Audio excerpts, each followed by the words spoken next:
Good evening to all our friends here in India. A very good morning to friends in the US and especially our speaker today. And thank you very much, Mark, for waking up so early. It's your time zone is probably 7 a.m.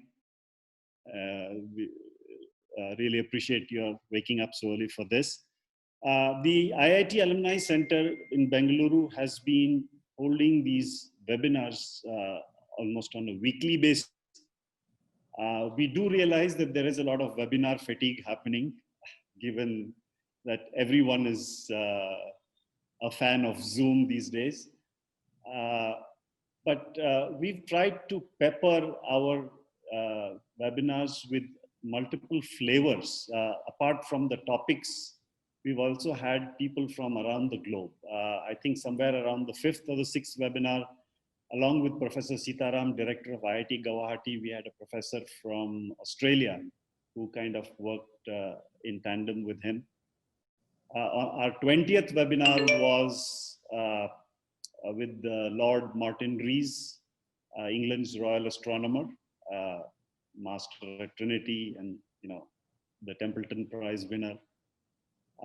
And so we continue that so that we are able to link the world in many different ways, which I think is very essential today. Essentially is the topic of our webinar for today, which is our 31st webinar.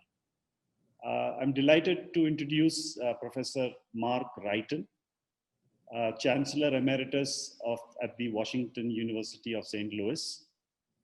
Professor Wrighton, did his PhD in chemistry and has been at MIT, was at MIT for a very long stint, almost, I think, 22, 23 years, after which he moved over to St. Louis, Missouri.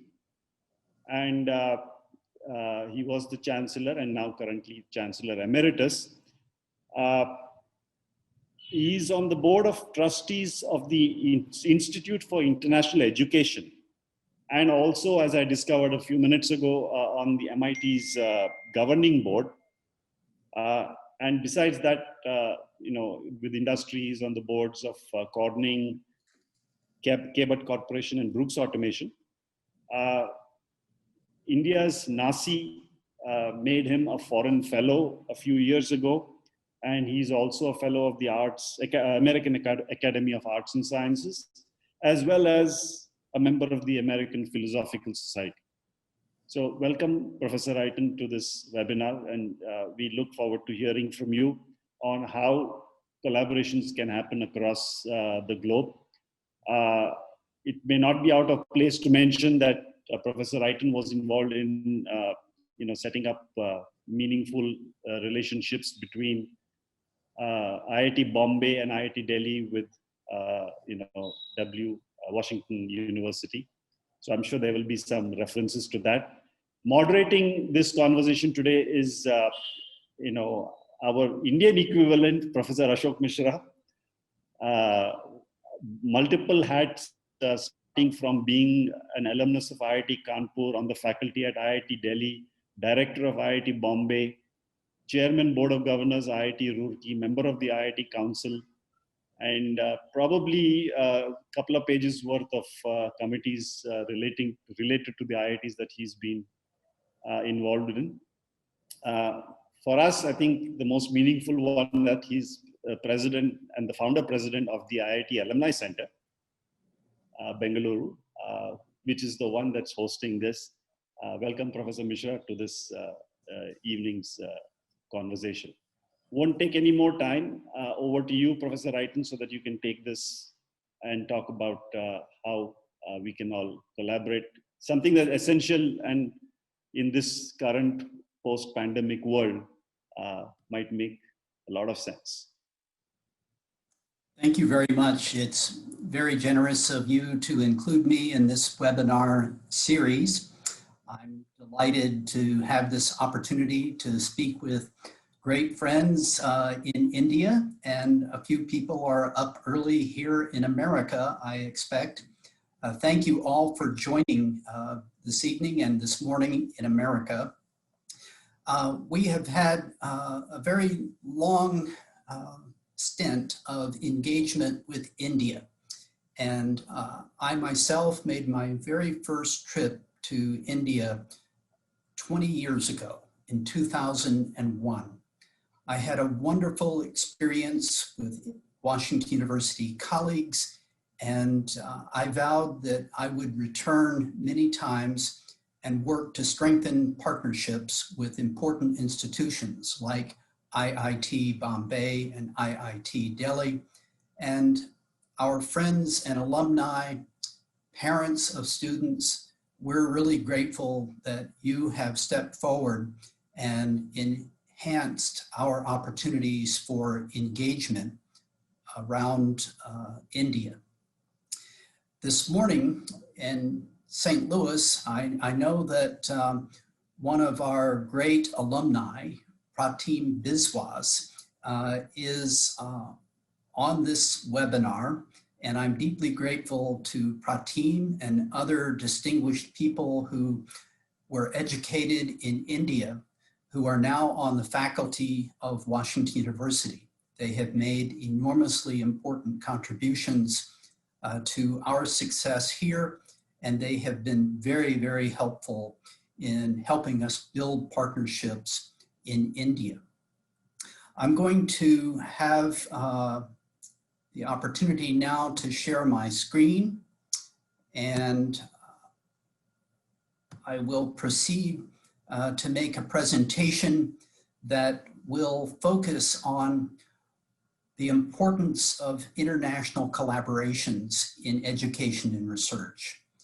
India is a vital part of our current program, and I'm hoping that as we look ahead, we can strengthen our activities with institutions and people in India. We have a number of opportunities to proceed with these relationships, and I want to begin with an overview in the first part of this webinar, tell you a little bit about St. Louis and Washington University, and I want to focus on our lead initiative to build international relationships, which is the Mcdonald Scholars Academy. I will speak about collaborative education and research activities, and then we will pause for an opportunity for questions and answers. And then in the second part of this webinar, I'm going to be speaking about US challenges, domestic challenges especially, and then I will turn to the important global challenges that we all face. And I am going to speak a little bit about the tensions that have arisen between the United States and China, and then I'll close with a summary of what I see as the principles of productive and very rewarding international collaboration. So that's the agenda for the webinar, and I appreciate again very, very much everyone joining for this program. Washington University is located in St. Louis. When we say Washington University in America, it's often confusing to people who are not familiar with us, because there is George Washington University in Washington, D.C., there's the University of Washington in Seattle, and there are about 25 other academic institutions in the United States that have the word Washington in their name. For Washington University in St. Louis, we were founded in 1853, and the actual date of the founding was February 22nd, 1853. That being George Washington's birthday, it was decided that the institution would be named in honor of the founding president of the United States. Today, St. Louis is the 20th largest metro region in the United States, about 3 million people. This is, by Indian standards, not very big. I, of course, have been to Delhi and Mumbai, home to our partner institutions, and I know that in comparison to St. Louis, these cities are gargantuan.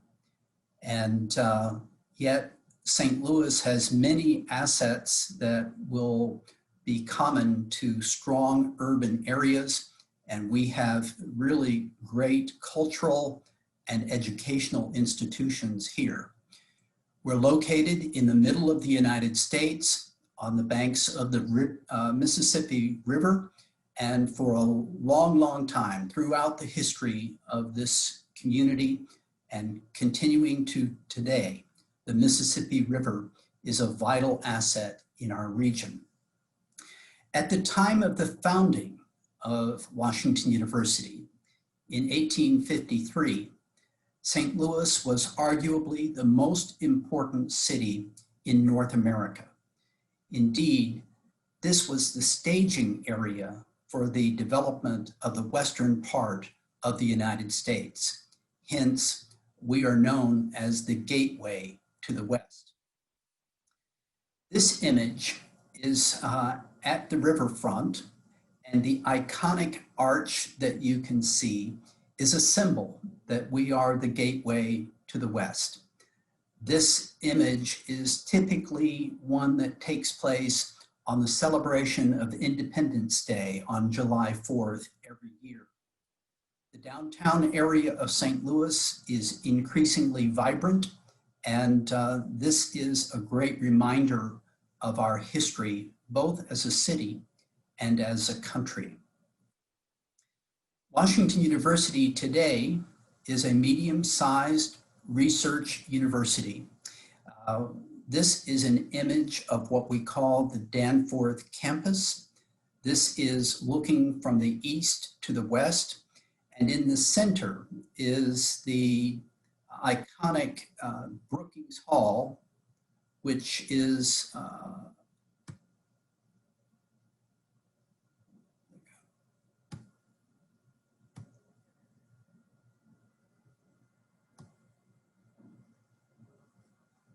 this is Brookings Hall right here.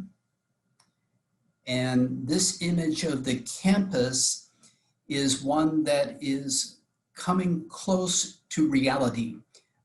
In part, it is an artist's rendering because much of what you see in the foreground has been built in the last couple of years. The building that is right here is the Mckelvey Hall for the Mckelvey School of Engineering. And this building is now just being completed and occupied this month. This campus has enjoyed a great deal of development during my chancellorship, and I'm really proud of how the campus has developed during the last 25 years.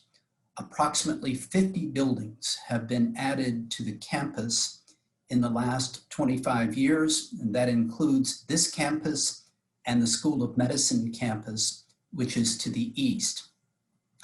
One of the attractive parts of Washington University is that this campus, the Danforth campus, is located on the western edge of Forest Park, which is one of the largest urban parks in America and has a public golf course, the History Museum, the zoo, the Science Center, the Art Museum, ice skating, jogging paths, outdoor theater in the summer.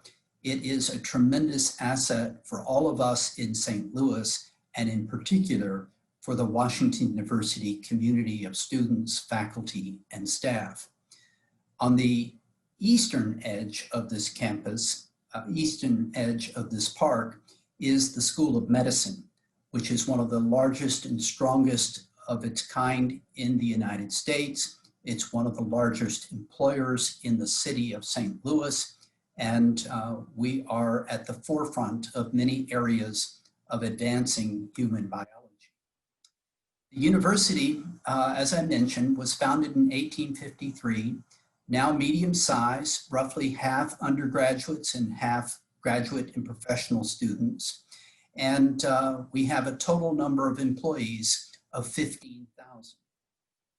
This is this ratio of employees to students, about 1-to-1, is sometimes what parents note and tell me, this is why we are so expensive in terms of our tuition. But in fact, the School of Medicine has a very large clinical program, and we have many employees devoted to the patient care mission. Our operating budget for the year that concluded on June 30th saw revenue of $3.7 billion, and we have nearly $11 billion of invested assets. Through our history, we have been fortunate to attract very talented students and faculty, and 23 people associated with Washington University have gone on to win the Nobel Prize. Prizes in chemistry, economics, medicine, and physics. Indeed, one of my predecessors, Arthur Holly Compton, was a Nobel laureate in physics. We have a broad range of academic programs.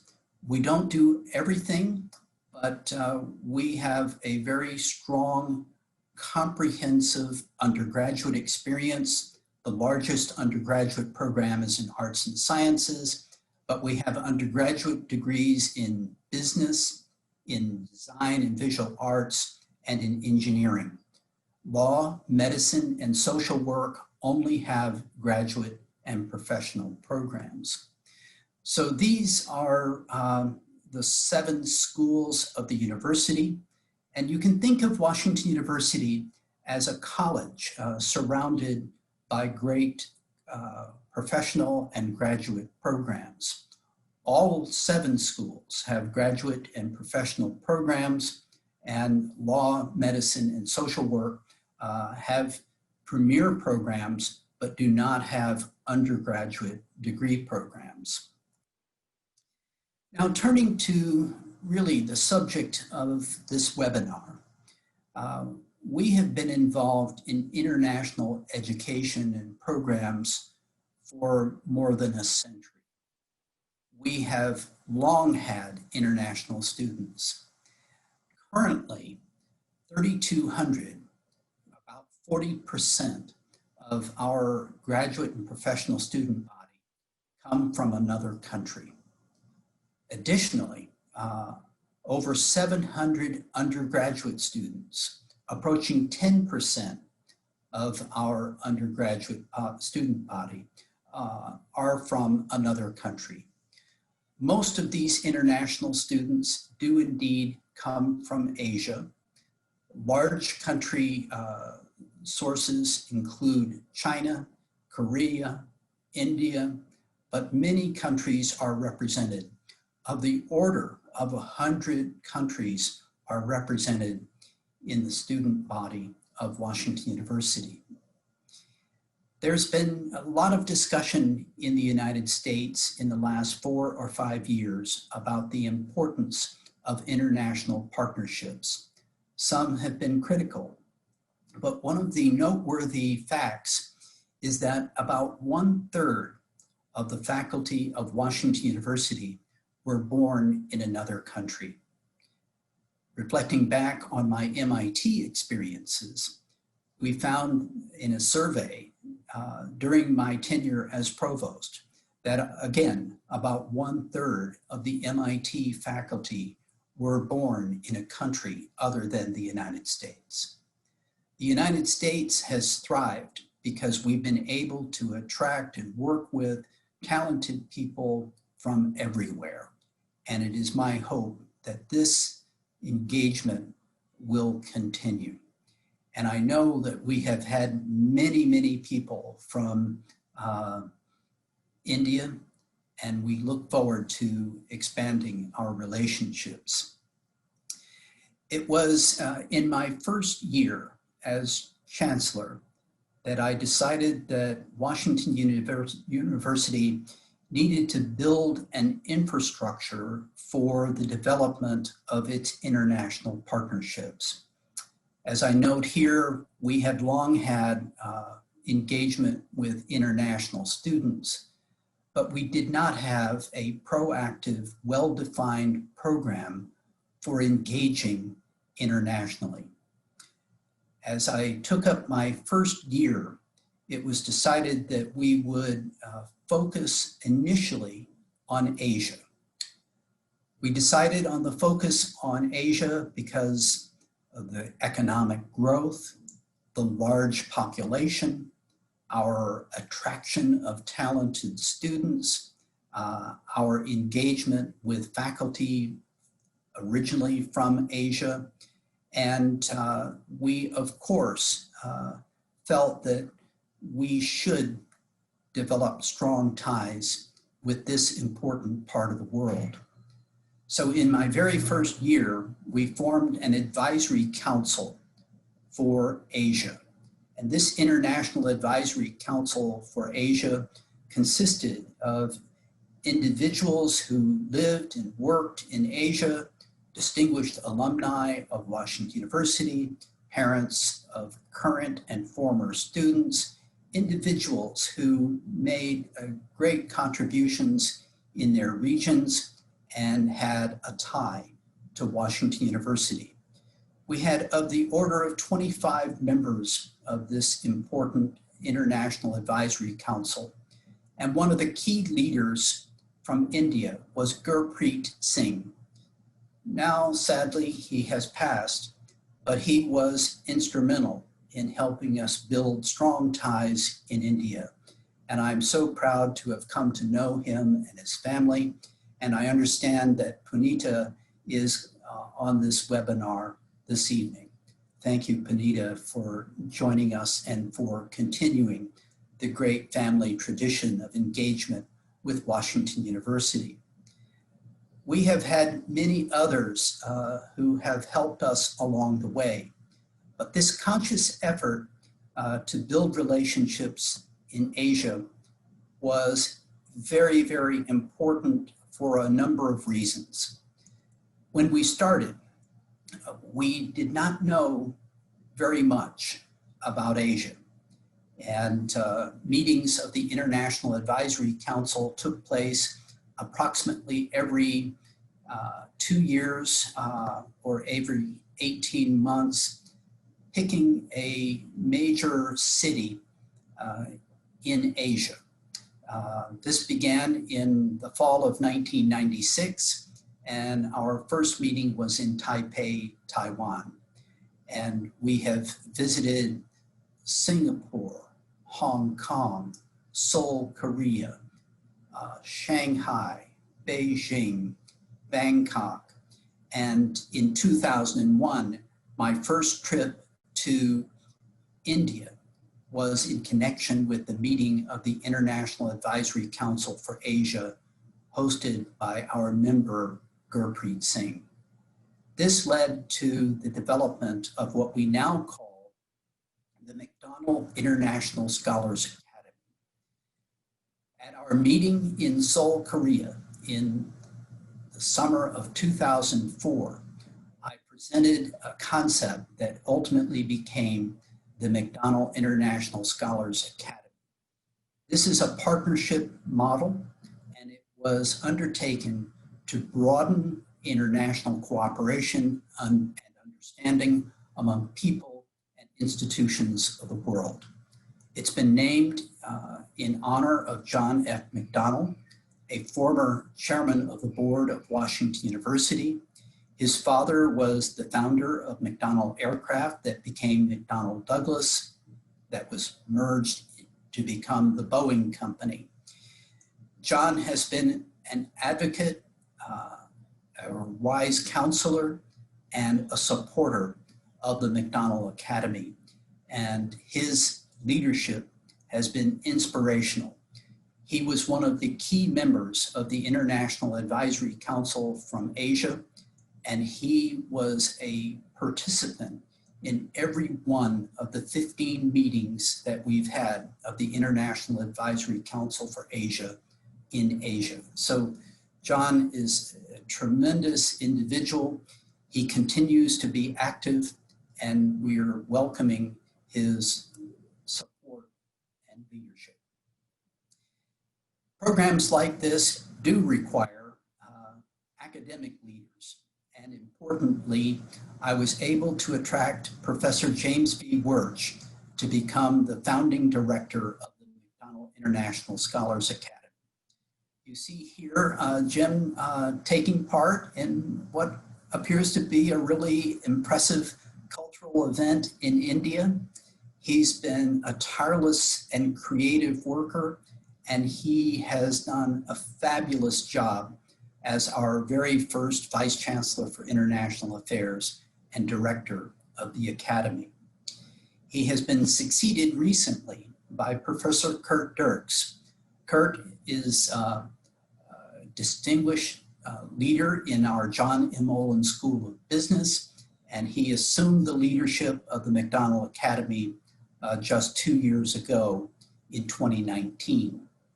Jim Wertsch is a professor in arts and sciences and has been associated with international and area studies, associated with anthropology, psychology, our Department of Education.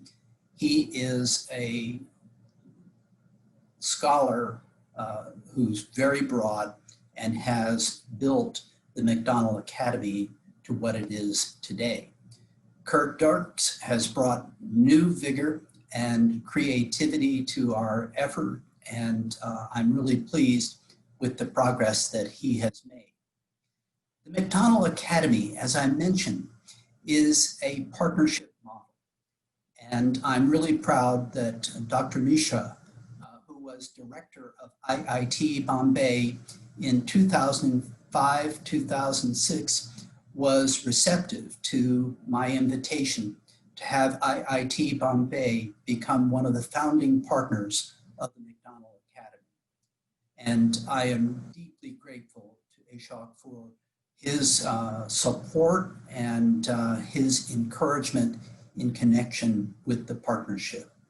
Today, we have about 30 partners around the world, at least one on every populated continent.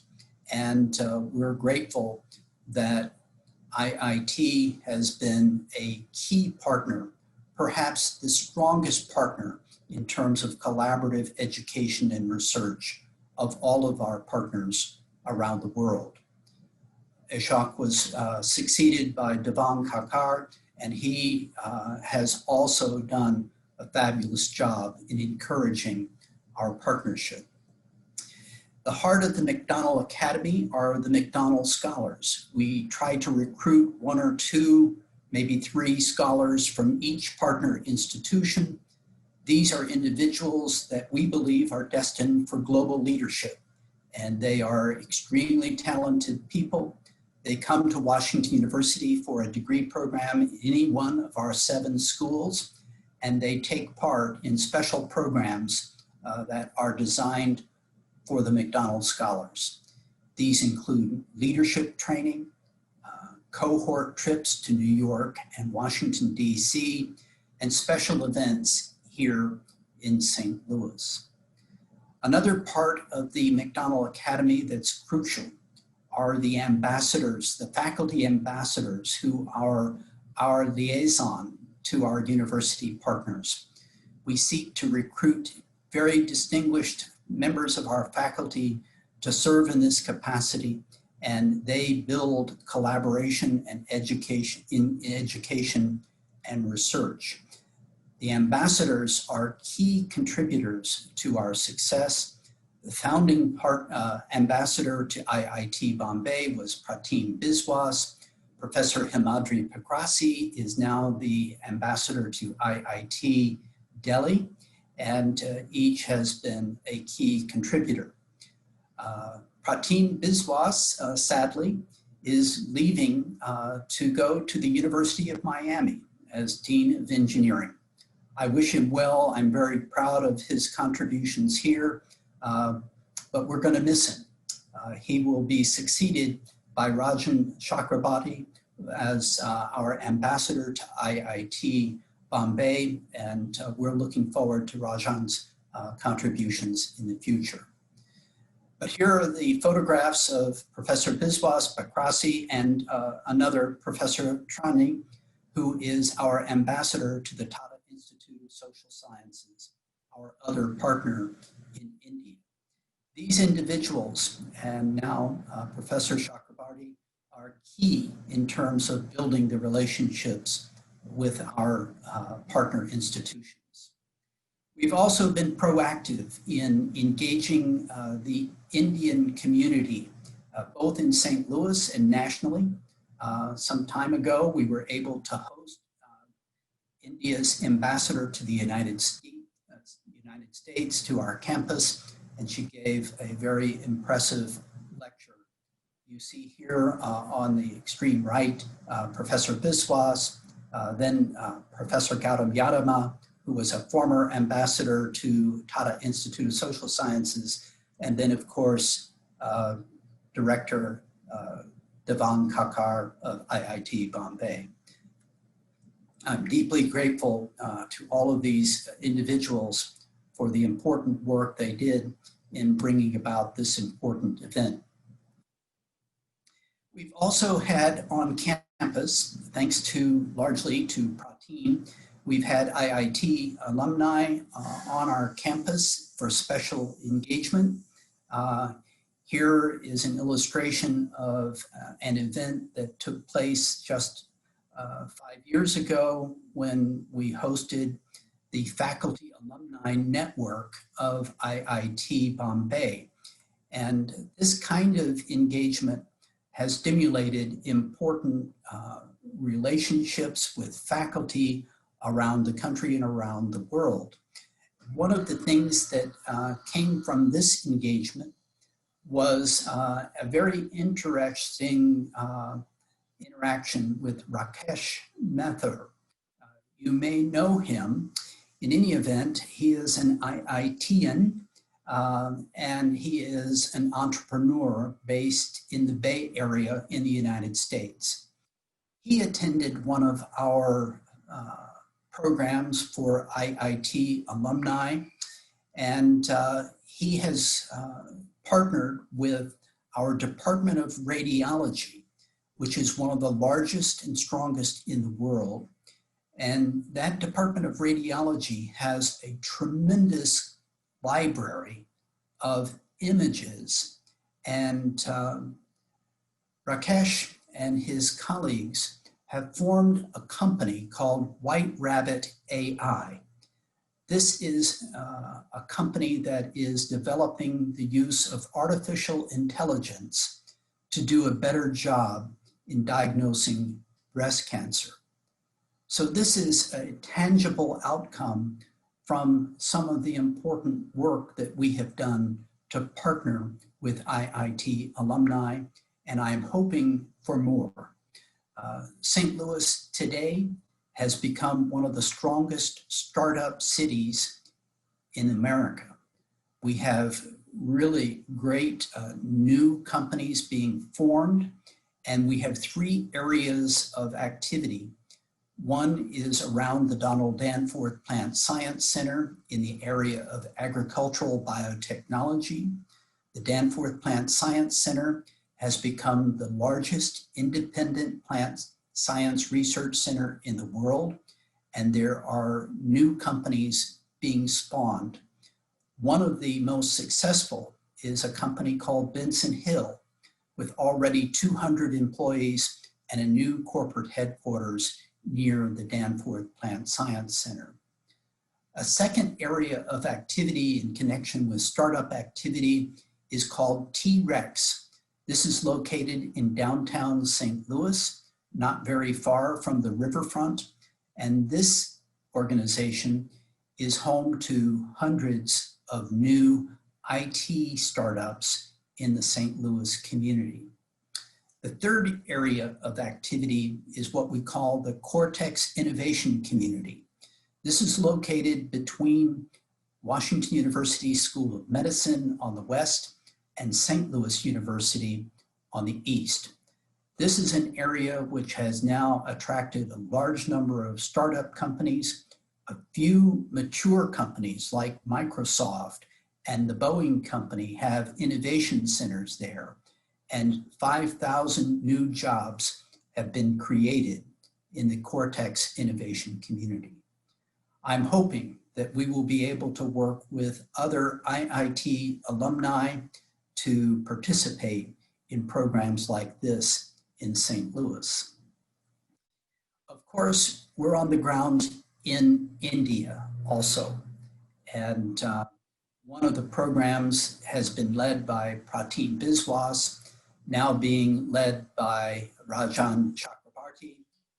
Our aerosol science master's degree program with IIT and work to assist in improving the local environment in India is underway. This is a great example of the collaboration between IIT and Washington University. This joint master's degree in aerosol science is a second joint degree program that was started by Washington University and IIT. The very first is an executive MBA program, the very first in all of India by a US university. And we feel fortunate that IIT was willing to undertake this joint degree program. Such a program was the very first joint degree program of Washington University. And I'm very proud that we could attract such a premier institution to join us in this endeavor.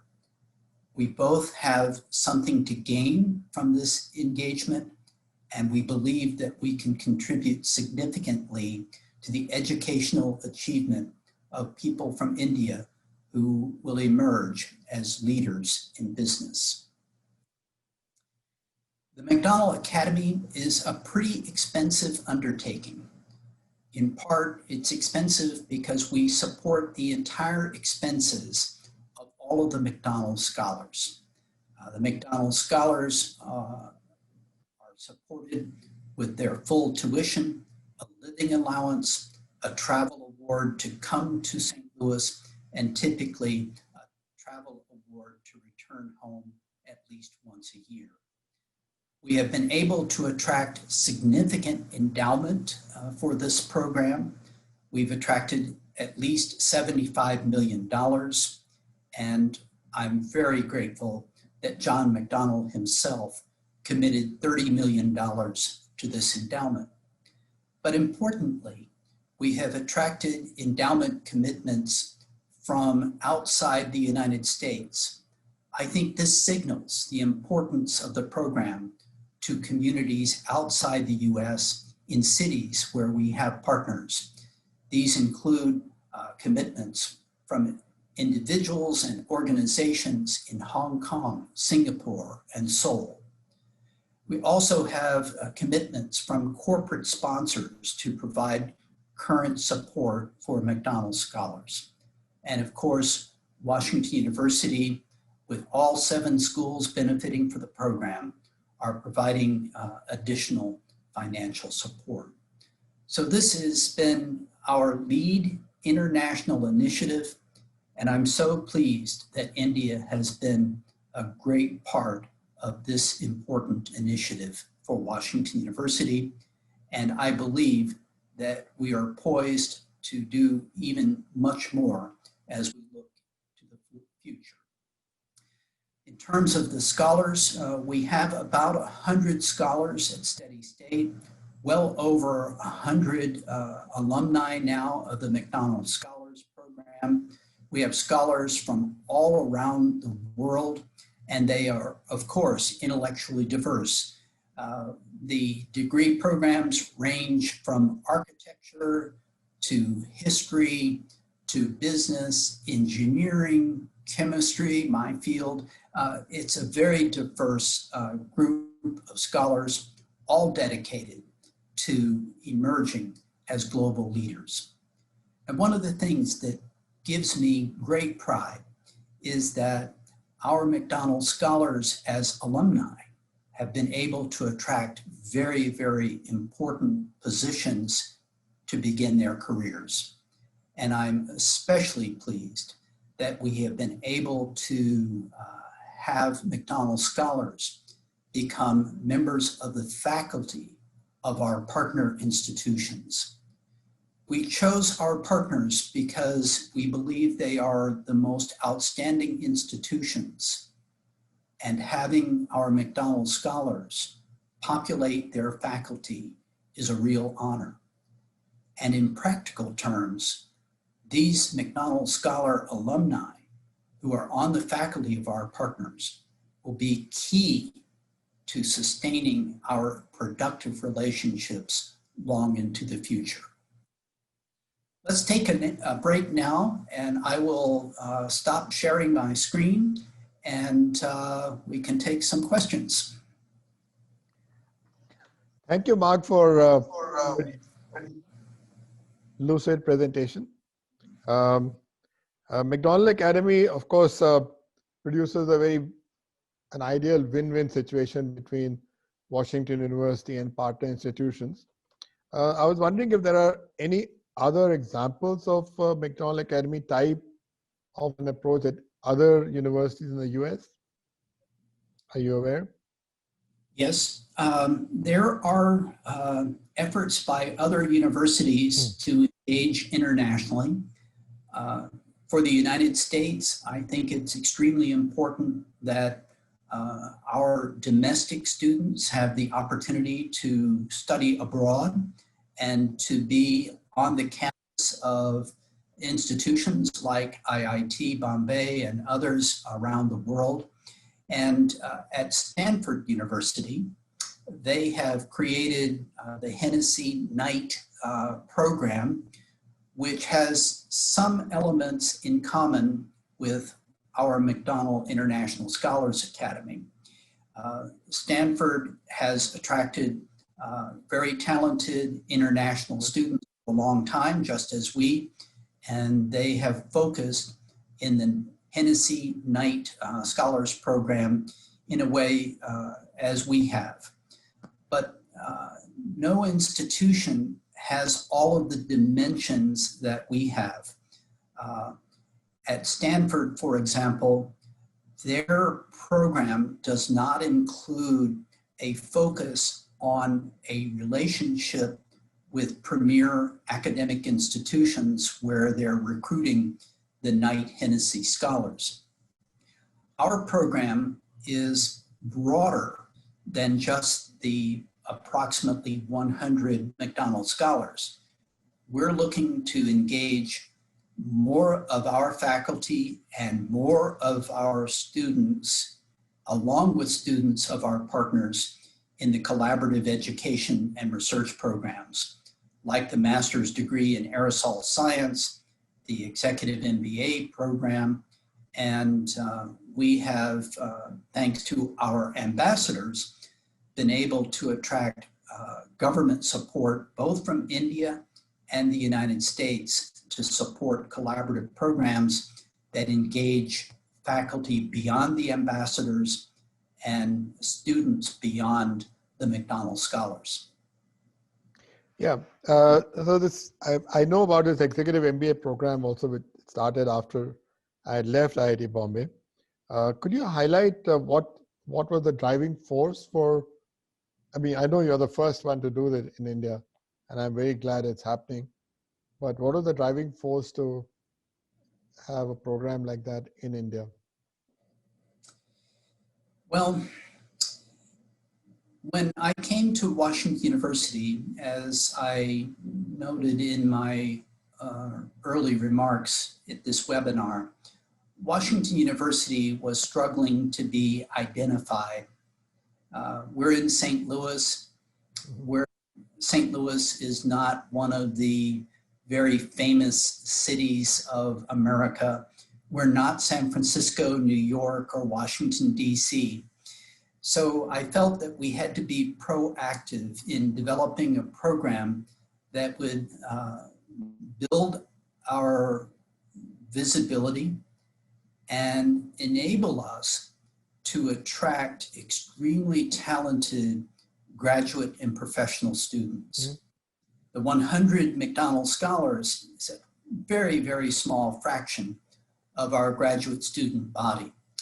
And we hoped that by building our visibility and building substantive relationships, we would be able to communicate what we do, how well we do it, and the strength that we offer to prospective students. During my early years, we focused a lot on improving the quality of the undergraduate student body. Frankly, when I began in 1995, we had a relatively modest applicant pool, and we worked proactively to build our applicant pool. And in maybe 10 or 15 years, we had developed an applicant pool that was competitive with MIT and Stanford. And we have been able to now, for quite a few years, have a matriculating class that's competitive with the very best students in America. And of course, we believe strongly that international students add a lot to the education of domestic students. And we wanted to be able to have commensurately high quality students coming from countries around the world. So knowing that India is a country with very large population, a very large talent base, we wanted to be able to work with the most talented people from India. So one of the things that I caught in your presentation picked up was that you have a lot of startup companies in St. Louis. Are some of them startups which originated from WashU? Pardon me, I didn't get. Some of the startups originate from Washington University? Startup companies. Cyber companies? Startup, new companies. Startup companies. Startup companies. Well, perhaps those participating in the webinar have heard of the company Twitter. A St. Louisan is the founder of Twitter. His name is Jack Dorsey. Yes. Not been related in particular to Washington University, but that is a very famous company. Another important company that was founded by St. Louisans is the company called Square. Originally, it was a company focused on being able to allow a person to make a remote credit card payment. So there was a physical device that you insert into your smartphone. You would swipe your credit card and you could make a payment. Square was the nature of the device. And the co-founder is Jim Mckelvey. His co-founder joining him was Jack Dorsey. Jack Dorsey today is the chief executive officer of both Twitter and Square.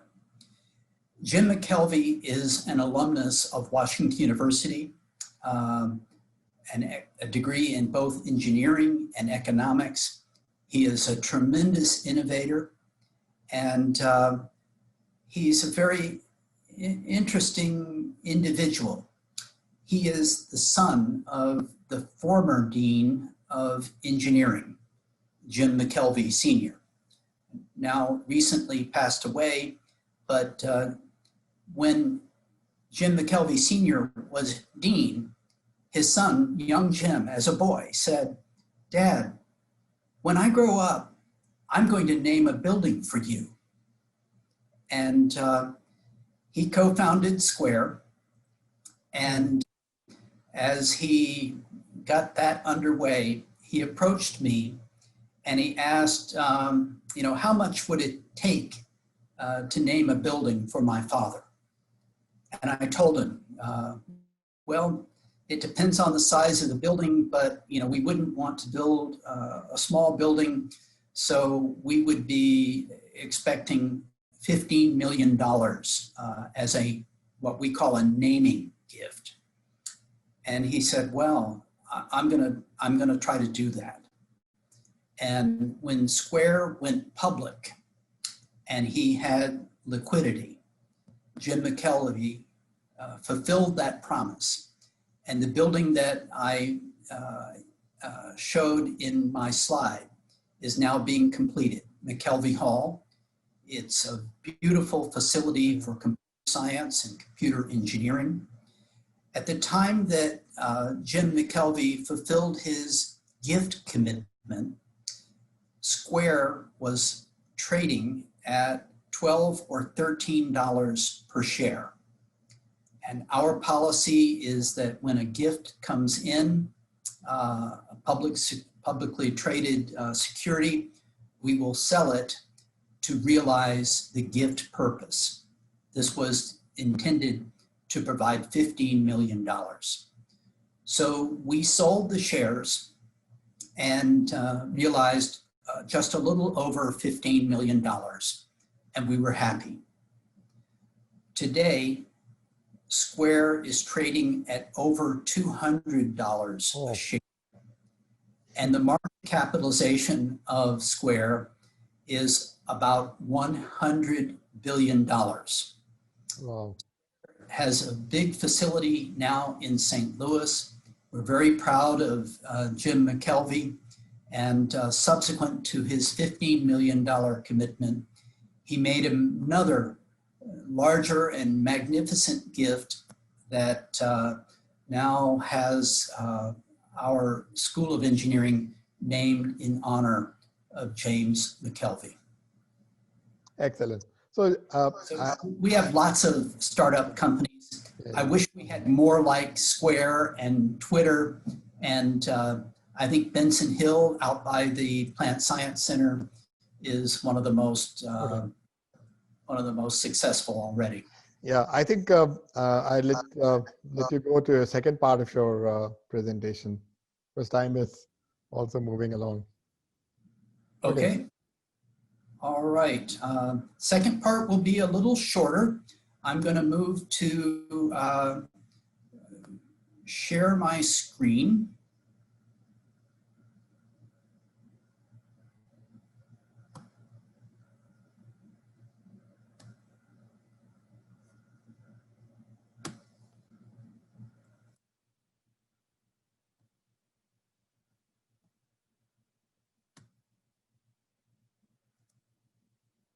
So in this part, I'm going to speak as an individual at the very first, because I want to talk about the domestic challenges that we have in the United States.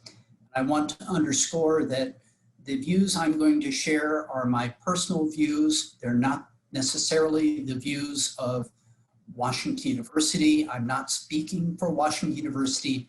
I'll be speaking for myself. Then I will talk about the global challenges that we face as a society in the world. I'm going to speak a little bit about US-China tensions, and then I'll wrap up with a summary of what I see as the important principles of collaborative efforts around the world. First, as many people would be following, there has been a great deal of contention about the presidential election, which took place back in November. Let me say that Joseph R. Biden unambiguously won the election to become president. There is no doubt about that. He won handily, and by our system, he not only won the popular vote by a significant margin, but officially, he's elected by the Electoral College, and he won the Electoral College vote by a measure equivalent to what President Trump won in 2017. We are just a few days away now from the inauguration of the next President of the United States, Joseph R. Biden. This is going to be an unusual inauguration in a couple of ways. Unfortunately, President Trump will not participate in the inauguration, though Vice President Pence has indicated that he would be present. This is a very unusual move on the part of the departing president, but I am confident that there will be a transition in leadership here on January 20th. I'm looking forward to following that myself. The second aspect of the inauguration that is going to be very different is that there is an extreme degree of security around the inauguration site, which is at the US Capitol. As you doubtless know, there was an extremely unfortunate event that took place a little over a week ago, and there is great concern that there will be continued efforts to be disruptive at the inauguration in Washington, D.C. and around the United States. I myself am confident that the transition to a new president will occur and that we will be well led by President Biden and Vice President Harris as we look to the future. You also are aware, perhaps, that President Trump has been impeached, and he has been impeached for the second time. He's the only president in US history to have been impeached twice. Impeachment is not a conclusion, however, about his guilt. There will be a Senate trial. In the first impeachment, about a year ago, he was exonerated. In this case, the Senate trial will most likely take place beginning after President Biden is installed as president. I myself am not familiar with all the legal issues and ramifications of what it means to be impeached with a trial after the person who's been impeached leaves office. But I'm confident that the United States will move through this constitutional crisis and we will emerge as a strong country focused on preserving our democracy. One of the reasons I like to be partnered with India is that India is the largest democracy in the world, and this brings India and the United States together around a common interest. Looking back on the Trump presidency, I have to share that my view is that Trump undermined fruitful international relationships from the beginning of his term. It was probably in February of 2017, about only a month or so after his inauguration, that there was great concern about the future of international partnerships like our Mcdonnell Academy. I appeared on national television to push back against the policies being promulgated by President Trump. This was a time that many higher education leaders spoke out about the importance of sustaining our policies of proactive engagement. And I continue to believe that our speaking out helped preserve very strong relationships around the world. My guess is that some things with the leadership of President Biden and his team will remain the same, but I'm confident that we will have a more positive era in connection with international relationships. I'll speak a little bit more about that in connection with the tensions that have arisen between the US and China. But overall, I think we are going to be a stronger country, a greater participant in world affairs, and we will be making progress in rebuilding our relationships around the world. To any who have the interest in coming to the United States for study, for research, even just as a tourist, I want you to know that it is my view that the United States remains attractive, safe, and an interesting destination for people from all around the world. And we will be doing all that we can to continue to build our partnerships around the world through our Mcdonald International Scholars Academy. Now let me turn to some of the challenges that we really face that are not political so much. And the first, of course, is the COVID-19 pandemic. This has severely restricted international travel. This has had a chilling effect on international student enrollment in the United States. And at the same time as I feel the pandemic has been extremely threatening, I am buoyed by the fact that science has made so much progress in a very short period of time.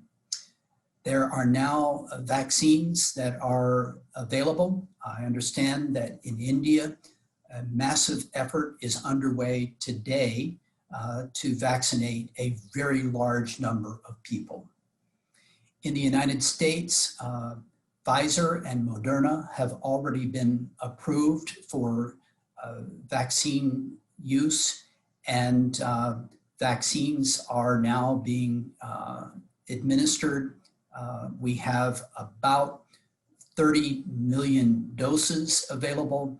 Unfortunately, only about 7 million doses have been delivered. The United States, unfortunately, has been highly uncoordinated, disorganized, and ineffective in delivering the vaccines that are currently available. And until this pandemic subsides, travel will continue to be severely restricted. Students who are in the United States and away from their home country are facing both financial and psychological problems.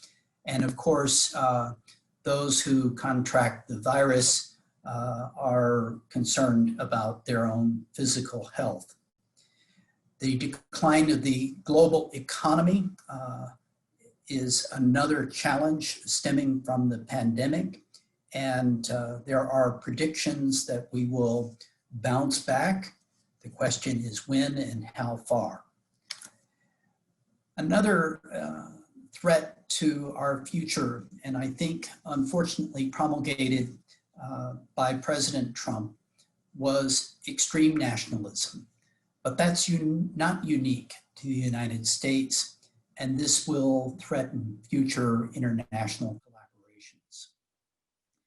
My own view is that we must continue to seek to develop these relationships, and once we can get through this, we must resume our addressing the global problems that we face. Many of the problems that we face can't be solved by IIT alone or by Washington University or MIT, and indeed many problems we face cannot be solved by even a country as large as and important as India or China or the United States. Solving these problems will require, it's not just nice, it's not just rewarding, it's not just interesting, but we require collaboration to solve these problems. And education and research involving students and faculty around the world will be key to meeting these current and future challenges. In academia, we must resist isolationism, and rather we should encourage the best and brightest to work together toward a better future for the entire world. These are some of the problems that we face as major global challenges that can only be solved by working collaboratively. Of course, climate change has been in the background.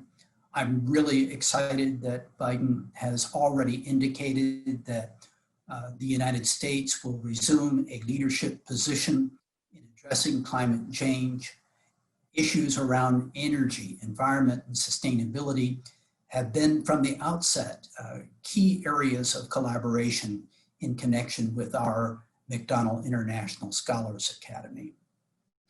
I have become aware of the acute problems that are going to arise from the loss of biodiversity.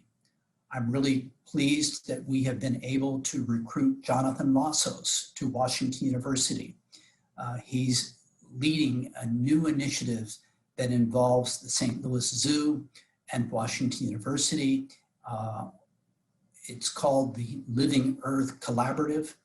He is a Mcdonnell Academy ambassador to our partner at the University of Melbourne in Australia. And he is raising our consciousness to the issues associated with losing biodiversity. Aging of the global population, that's significant in on every continent with the exception of Africa. We now have 2 partners on the continent of Africa. That's the youngest continent. Others, including the United States and China, face a aging global society. And these are going to have important implications for us. Not only issues around human health, but whether people as they become older have lives of meaning and purpose. So the social and economic consequences are also significant in addition to problems like Alzheimer's disease. The global population is growing. Food and clean water are going to be needed. Can we produce the nutritious food that this growing global population needs? And poverty is one of the great challenges of the world. I'm sad to tell you that even here in St. Louis, there are pockets of poverty that are embarrassing. We must overcome this great challenge. And of course, today we face this challenge of an infectious disease that is not yet tamed. What about the future? Will we see other challenges of this kind? Aside from global challenges, though, I want to note that there are other areas where we could collaborate productively and I think would be a benefit to humankind. For example, space exploration. This is an area of activity that has given national pride to important countries, but space exploration, especially an excursion by humankind to, for example, the planet Mars, that will be very expensive. We should work together to explore the universe, and this will be a big reward for all. Addressing global challenges requires advances in science and engineering. As a chemist myself, I'm excited about the progress in science and believe that this can be very, very instrumental to our future success. But I know that science and engineering solutions need to have attendant good policies in order for implementation and execution of plans to be realized. And the social sciences are going to be important. Underscoring again, the challenges we face are not going to be addressed by any single country. Collaboration is required. Let me turn now to elements of the tension between the United States and China. We have developed many strong relationships in China in the last 25 years. We have several Mcdonnell Academy partners in China, and we have been able to recruit extremely talented Mcdonald Scholars, undergraduates, and other graduate and professional students. Today, there is a great deal of tension between the United States and China. This surrounds issues around technological advances that can be used to advantage one country or the other. The tension in the United States is not unique to the Republican Party. It's not unique to President Trump. And it turns out that there is bipartisan concern about China's action in certain areas. And in the last year or so, there have been serious issues arising from faculty members at important institutions in connection with their engagement in China. I show here an image of an article that appeared yesterday in the Wall Street Journal. An MIT professor has been charged by the federal government with concealing his close ties to China in connection with their talent programs. These kinds of relationships can be very productive, but there are regulations and compliance issues that must be tended to. These include policies of academic institutions like MIT or Harvard, where Charles Lieber was accused earlier than Professor Chen. Each of Harvard, MIT, Washington University, and many other academic institutions where these issues have arisen have policies that govern interaction of its faculty with other institutions. Typically, a faculty member at these institutions is given the privilege of spending at least, maybe maximum of 1 day a week in outside professional activities. That means 52 days a year.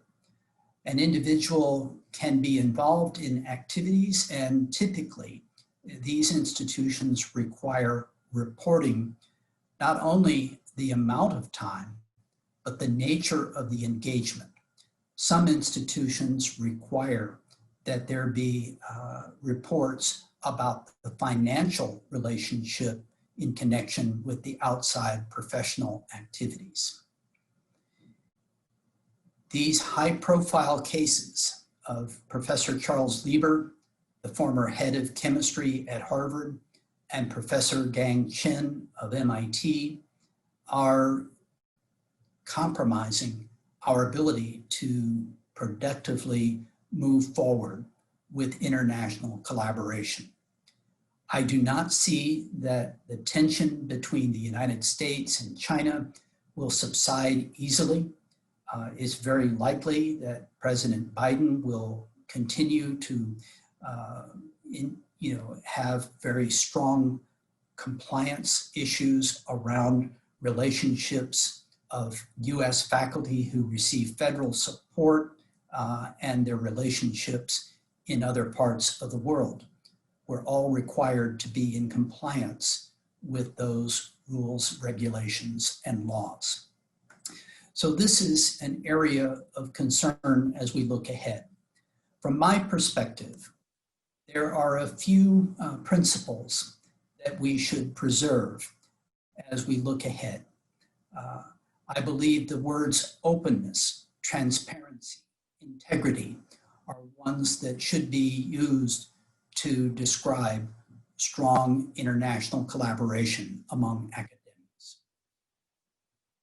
Each partner in a collaboration must respect academic freedom and understand that research is intended to uncover the truth, and that that truth should be promulgated once it has been discovered. I view that it is problematic to pursue collaborative, proprietary, or classified research. I would say that these kinds of activities can be managed, as we say, but in general, these areas will build difficulty as we look ahead in terms of our potential partnerships. I've often used the word reciprocity in terms of a desired outcome in connection with international collaboration. The collaborators both must contribute, that is, they must give, and each will receive. And there needs to be reciprocity in the relationship. There needs to be an agreement to share intellectual property that's created in research, and not to a commitment to not take advantage of one or the other in the partnership. And of course, we must always be in compliance with institutional and government rules, regulations, and laws. It's important for Americans to understand the institutional and government rules, regulations, and laws in the international setting they work. And it's important for our collaborators to understand the US government rules, regulations, and laws, and the institutional compliance procedures for a Washington University or an MIT or Harvard. Finally, we should work together to build trust, and I'm confident that academic partnerships can be a big reward for all involved. I believe that by coming together, we can make more rapid progress on the problems we face, and I'm confident that Washington University will be proactive in its efforts to build these relationships and to build trust around the world. The objective of founding the Mcdonnell International Scholars Academy was to build understanding and cooperation among people and institutions of the world. That's an enduring objective. Thank you all for listening, and I look forward to now an additional session of Q&A. I'll stop sharing my screen and we'll look forward to hearing from you. Thank you, Mark. That's very interesting follow-up to what you said earlier. Couple of questions. How, you address some challenges like energy and climate change. How can Washington University work with institutions like IIT Bombay and IIT Delhi, especially to solve problems in India? Just a brief. I think,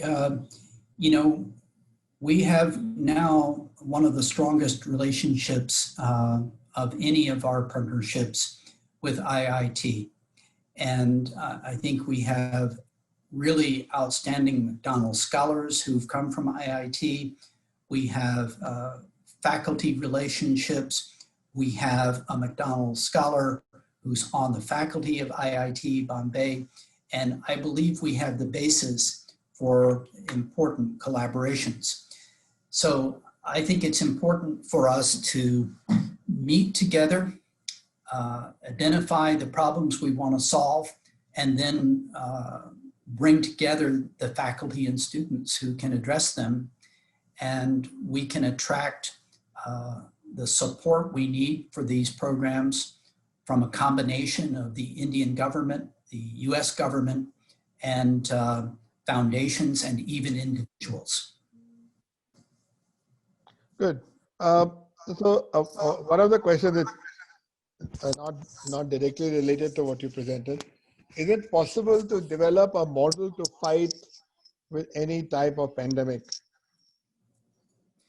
like the ones we have seen? Is it possible? I don't know if it's your area or not, but I'm not an expert.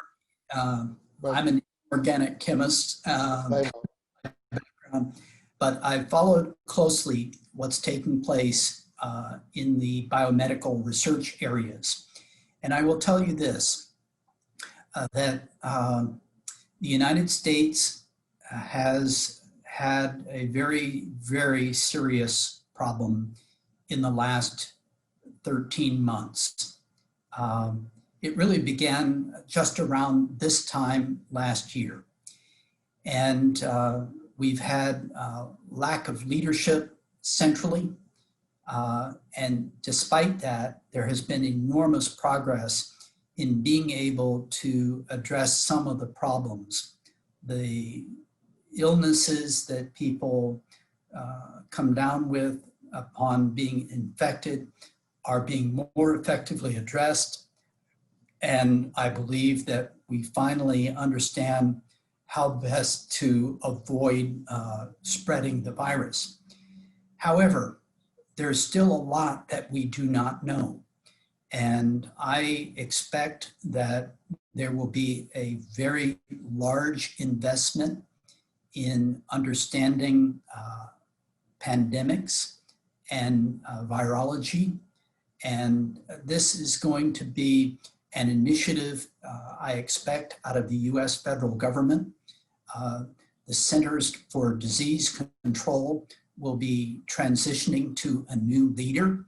I'm proud to tell you that the new leader of the CDC is an alumna of Washington University, and she is currently a leader at Massachusetts General Hospital. So I expect that we're going to see a mobilization of key contributors to understanding pandemics. We've had scares in the past, SARS, Ebola, and in this case, we struck out entirely in terms of being able to control it. That hopefully will not happen again. One question is, you talked about collaborative programs. Is it possible to do collaborative research without involving travel? Yes, and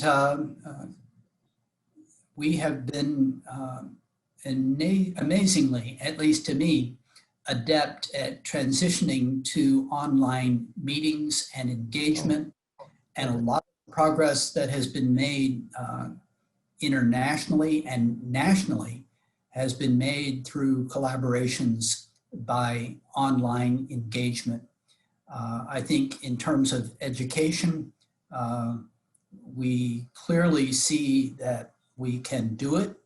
And I think this will be an enduring outcome from the pandemic.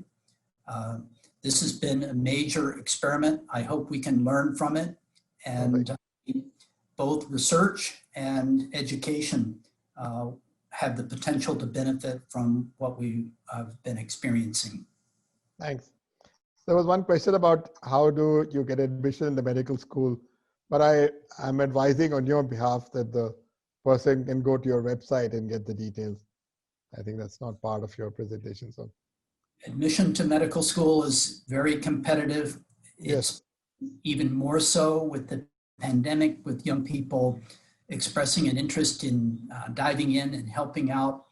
I just would say in terms of our School of Medicine, I think for more than 10 years, our students have had the strongest academic indicators of any medical school in the United States. We have one of the largest and strongest MD, PhD programs, and of course we invite interest, but it is very competitive. Yes. Okay, thank you so much, Professor Mark Wrighton. It was quite a learning experience through whatever you told us. And I knew a little bit about it, but then there was some dated. But I'm so glad to see that your collaborative programs are going forward. And I do agree with all the things that you said about how it should be above board and very simple in brief. So well, thank you for the opportunity, and all my friends in India and around America who are listening in, thank you very much for listening and being a part of this webinar. So over to Sushila to wind up, to give the closing remarks. Thanks very much. Thank you, Mark, for having woken up at what must be an extremely uncomfortable time to join us on this webinar. So really, thank you very much. And Ashok, of course, thank you for moderating this discussion. So today we've had an extremely interesting and a very deep understanding of what goes into collaborative education and research. We all know, and we've heard this repeatedly over the last year that we've been running these webinars, and starting with our industry IIT conclave last year, February, around this time. And we've heard this theme repeatedly about collaboration and the importance of collaboration. Today we had a really deep look at what goes into actually setting up academic collaboration, and not just within the country, but globally. So thank you, that was a lot of understanding for us, a lot of learning for us. So I'd just like to highlight a few points, starting with, I think you said that collectively the human race has basically, through its carelessness, arrogance, and greed, basically dug itself and the world into holes from where, if we want to pull ourselves out, we have to do it collaboratively.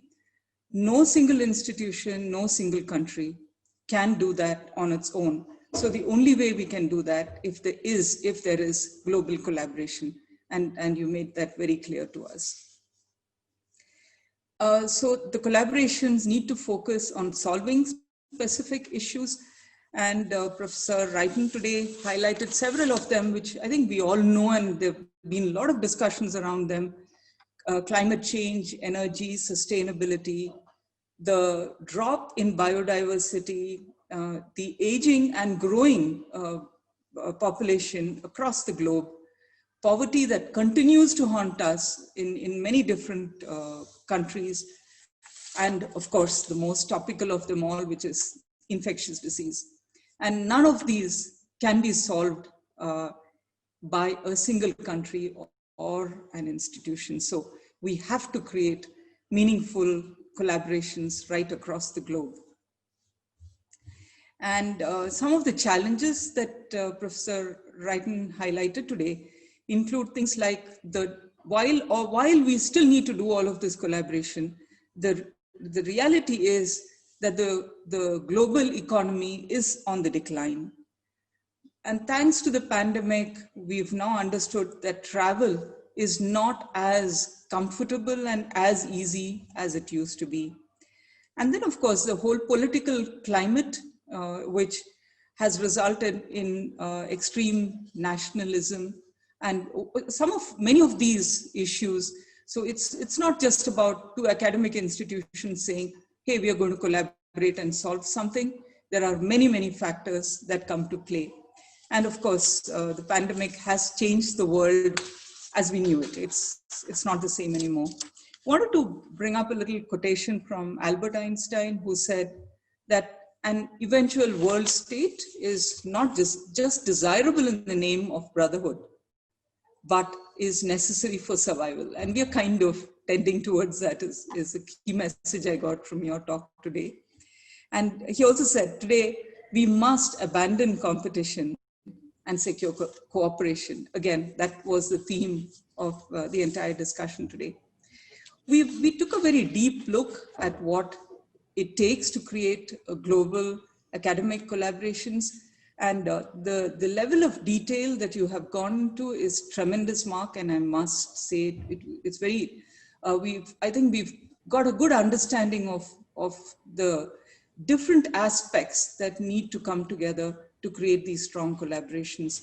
So Washington University has had international students for over 100 years, and many interesting facts, of course, but one of them was the fact that over a third of the faculty were born outside of the US, not just at Washington University, but also at MIT, you mentioned.